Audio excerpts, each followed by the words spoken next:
அம்மா இன்னைக்கு என்ன சமையல்னு பார்க்கலாமா? பார்க்கலாமாப்பா.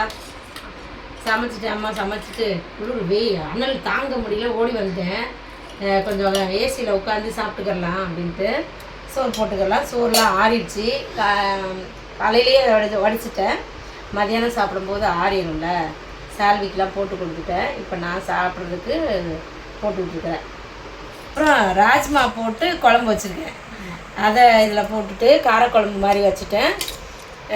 என்னென்ன போட்டிருக்கேன், முள்ளங்கி, முருங்கைக்காய், அந்த ராஜ்மா நிறையா, அப்புறம் 2-3 பலாக்கொட்டை இருந்துச்சா, பலாக்கொட்டை அதையும் போட்டேன். சரி, நல்லா வெந்துருச்சுன்னா சூப்பராக இருக்கும்.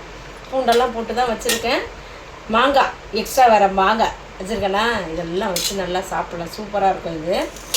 அப்புறம் பீட்ரூட் சும்மா கூட்டு மாதிரி வச்சுட்டேன். சிறுபருப்பு வேக வச்சுட்டு அது போட்டு அது கரைஞ்சிருச்சு. பீட்ரூட் சூப்பராக இருக்கும். பீட்ரூட் கூட்டாக சாப்பிட்டோம்னா பீட்ரூட்டை நல்லா சாப்பிடலாம். அப்புறம் என்ன, மாம்பழம் வச்சுக்கலாம். பிளேட்டில் வச்சுக்கிறோம். ஏன்னா காரக்குழம்புக்கு மாம்பழம் செம்மையாக இருக்கும். அவ்வளோதான், மாம்பழம் வச்சு இன்றைக்கி நான்வெஜ் இல்லாமல் சமைச்சிருக்கிறேன். இதுதான் இன்றைக்கி நம்ம வீட்டு சமையல். இன்றைக்கி பிறந்த நாள், திருமணநாள் கொண்டாடுற எல்லாருக்கும் வாழ்த்துக்கள் சொல்கிறேன், ப்ரேயர் பண்ணிக்கிறேன். எல்லோரும் சந்தோஷமாக இருங்க.